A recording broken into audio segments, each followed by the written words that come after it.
আজ কামারহাটির বিধায়ক মদন মিত্রের জন্মদিন, আর তাই উৎসবের আমেজে মেতে উঠেছে কামারহাটিবাসী। এদিন সুবিশাল এক কেক কেটে বিধায়কের জন্মদিন উদযাপন করেন কামারহাটি উইথ ফোরামের সভাপতি আনোয়ার শাহ। সাথে ছিল বাজি প্রদর্শনীর ব্যবস্থাও। বিধায়ক মদন মিত্রকে জন্মদিনের শুভেচ্ছা জানাতে এলাকার বহু কচিকাচারাও ভিড় জমান এই অনুষ্ঠানে।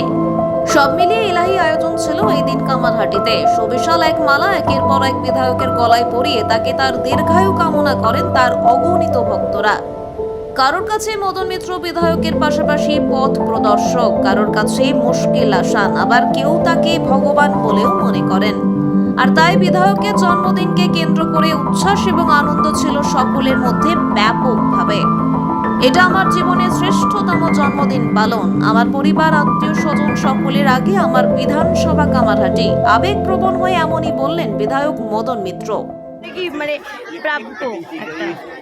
আমি তো নিশ্চয়ই এতটা বোকা নই যে আমি নিজেকে কৃষ্ণ ভাবব।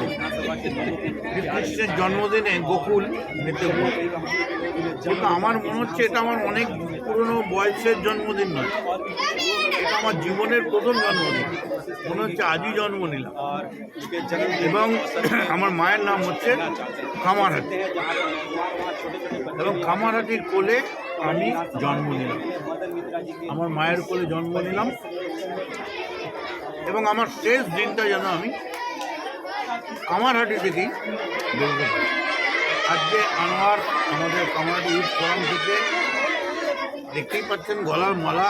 এই মালা কিন্তু খুব সুন্দর, কিন্তু ওর ওজন খুব বেশি।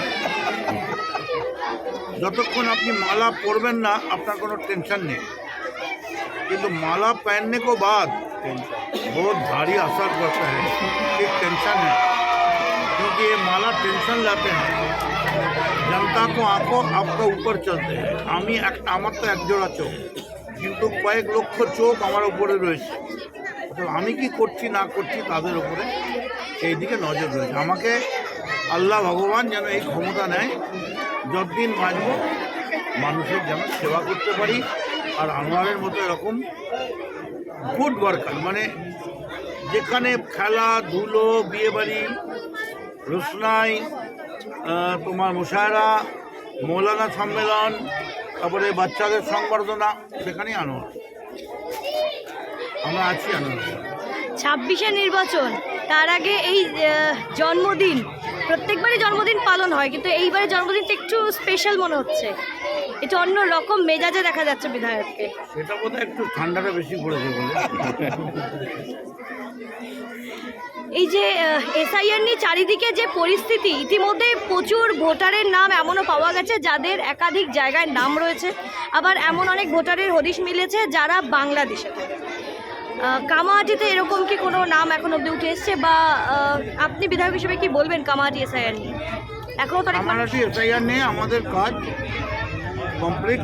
আমাদের ছেলেরা একদম চুন চুনকে নাকা করকে এমনভাবে কাজ করেছে প্রত্যেকটা মানুষের কাছে যাতে একটা লোকের ভোট না নষ্ট হয়। কিন্তু আমি খালি বলবো, এই এসআইআর নিয়ে বিজেপি এমন সন্ত্রাস করেছে যাতে কতগুলো লোক মরে গেল। সন্ত্রাস করলো বিজেপি, মারলো বিজেপি, আর তাদের ক্ষতিপূরণ দিচ্ছেন 2 লাখ টাকা করে মমতা ব্যানার্জি। এই পাপ ভগবান আল্লাহ সহ্য করবে না। বিজেপি জেনে রাখুন, আপনাদের এই যে খুনের রাজনীতি, হুমকির রাজনীতি, আর শোন, এই তোরটা না পেলে এই এনআরসি কর, চল বাংলাদেশ, চল পাকিস্তান। এটা বিহার নয়, এটা বাংলাদেশ, পশ্চিমবঙ্গ। এটা বাংলাদেশ নয়, এটা পশ্চিমবঙ্গ। এবং এখানে নেত্রীর নাম মমতা বন্দ্যোপাধ্যায়। এখানে আনোয়ারের মতো ছেলেরা পাড়ায় পাড়ায় আছে। তো আমাদের ভয় কিছু নেই। আমরা এখানে না मैं हिंदू ना मैं मुसलमान, सबसे पहले मैं एक इंसान, सब एक साथ है। এসআইআর সঠিকভাবে রাজ্যে হলে বহু ভোটারের নাম বাদ পড়বে, তাতে তৃণমূল সরকার 26-এ হেরে যাবে, এমনটাই জগন্নাথ সরকার আজকে মন্তব্য করেছে। ভাগ্যিস বলেননি, জগন্নাথ দেব বলেছেন। আমি তো ভেবেছিলাম জগন্নাথ বলরাম সুগন্ধ বলেছেন। জগন্নাথ সরকার, ওকে নেই দরকার, কিছু এসে যায় না। ছাগল ফাগল কি বলে না বলে, কেন বলে পাগলের মতো? শেষ প্রশ্ন, এই বাংলায় যে শিল্প একের পর এক কলকারখানা বন্ধ হচ্ছে, এটা নিয়ে শুভেন্দু অধিকারী আজকে অভিযোগ করেছেন যে রাজ্যে কলকারখানা বন্ধের জন্য মুখ্যমন্ত্রী রতন টাটা যখন মারা গিয়েছেন তখন মুখ্যমন্ত্রী সেই শিল্পের সার্টিফিকেট নিয়ে চলে গেছেন, তার জন্য শিল্প সব আস্তে আস্তে বাই বাই করছে।